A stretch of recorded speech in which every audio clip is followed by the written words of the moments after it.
A young woman enters a downtown Los Angeles elevator, and what happens next transforms her into the face of one of the internet's most chilling mysteries. In January 2013, Elisa Lam disappeared inside the notorious Cecil Hotel, a place haunted by decades of secrets, suicides, and serial killers. Her last moments, caught on unsettling surveillance footage, leave more questions than answers. What really happened behind those doors, and why has nobody solved it? Elisa Lam was 21 years old when she set out alone to explore California. She left her home in Vancouver, Canada, carrying a notebook, a camera, and a sense of adventure that she shared with the world online.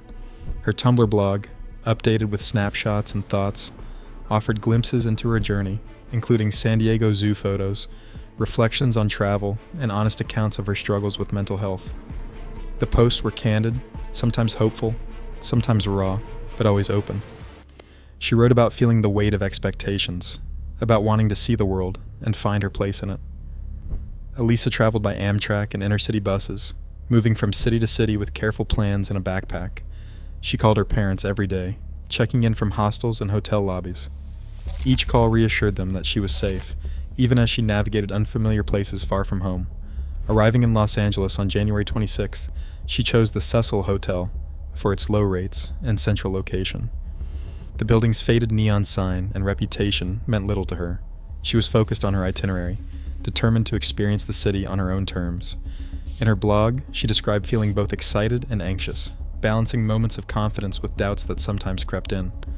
Her words, preserved online, reveal a young woman searching for connection and meaning, documenting the ordinary and the strange, never expecting her story would draw the world's attention. Alone in a city of millions, Elisa's digital footprint remains as a record of her hopes, her fears, and the journey that brought her to the Cecil Hotel. The Cecil Hotel opened its doors in 1927, promising affordable luxury in the heart of downtown Los Angeles. But as the decades passed, the building's fortunes changed. The surrounding neighborhood declined, and the hotel became a magnet for those on the margins, transients, drifters, people with nowhere else to go. Its hallways absorbed the city's darkest stories. At least 16 suicides have been documented within its walls, each one adding another layer to the hotel's reputation. The press called it the Hotel Death. By the 1980s, the Cecil's reputation had grown even more sinister. In 1985, Richard Ramirez, known as the Night Stalker, lived on the 14th floor while terrorizing Los Angeles with a string of murders. 6 years later, another serial killer, Jack Unterweger, checked in while on a spree of his own, targeting women in the city.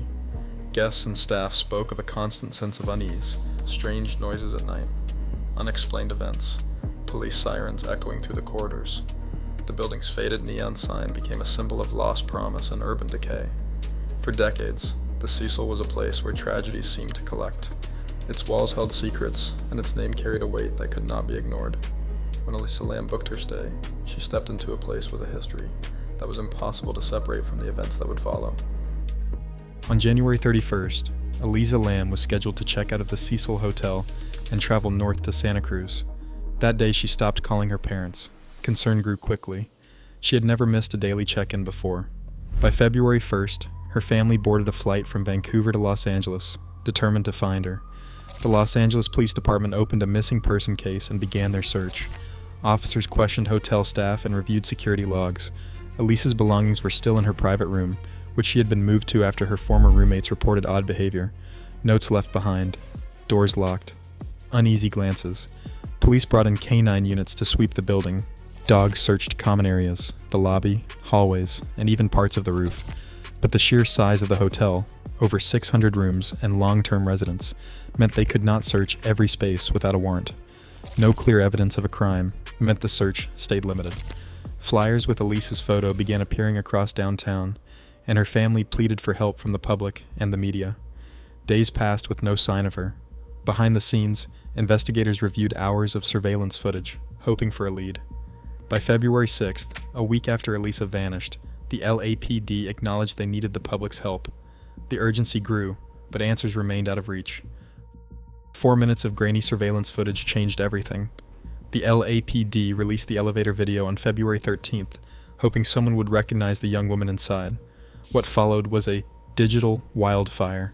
Within 48 hours, the clip had been shared across continents, uploaded, re-encoded, and dissected by millions.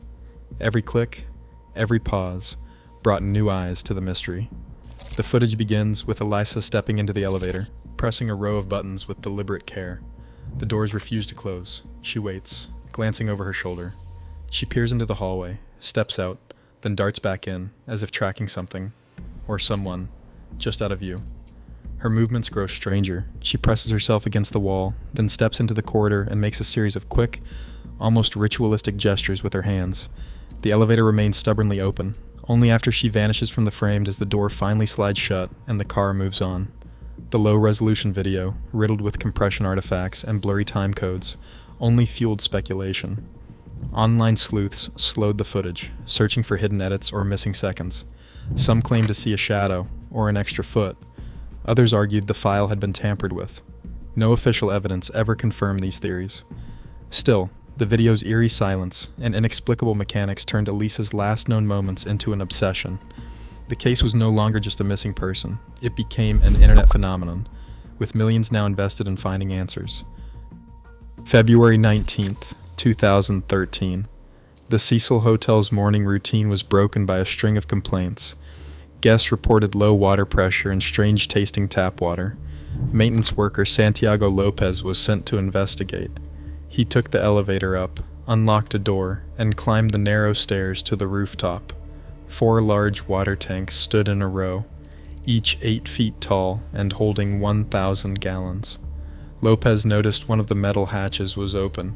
He climbed the short ladder, peered inside, and saw a body floating just below the surface. Elisa Lam had been missing for 19 days. Her clothes and room key were at the bottom of the tank. The opening was barely wide enough for a person to fit through, and the lid was heavy, meant to keep out debris and trespassers. The roof itself was supposed to be off limits to guests, secured by locks and alarms. Yet somehow, Elisa had ended up inside the tank. The search for answers moved from the digital world to the stark reality of the rooftop.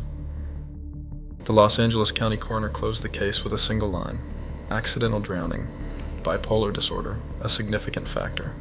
The report found no signs of trauma, no evidence of assault, and toxicology results suggested Elisa may not have been taking her prescribed medication. This explanation points to a mental health episode, an official answer that still leaves gaps. The hotel rooftop was supposed to be locked and alarmed, off limits to guests. No alarm sounded, and staff logs showed no record of anyone accessing the roof during those weeks. The water tank itself stood 8 feet tall, with a lid heavy and awkward to move. Yet somehow, it ended up inside. Online, theories multiplied. Some insisted foul play was overlooked, questioning whether a hotel employee or another guest could have helped her reach the roof or stage her death. Others pointed to technical oddities: a malfunctioning elevator, her strange gestures, and the hotel's dark history, suggesting something unexplainable. Each theory draws from the same facts: an official ruling that answers some questions, and a series of details that refuse to fit neatly together. The truth remains tangled between evidence, logistics, and the shadows of what cannot be proven. Today the Cecil Hotel stands renamed, but unanswered questions persist, reminding us that viral mysteries can obscure real human loss. In an age of constant surveillance, some truths remain just out of reach. What do you believe happened? Share your theory in the comments below.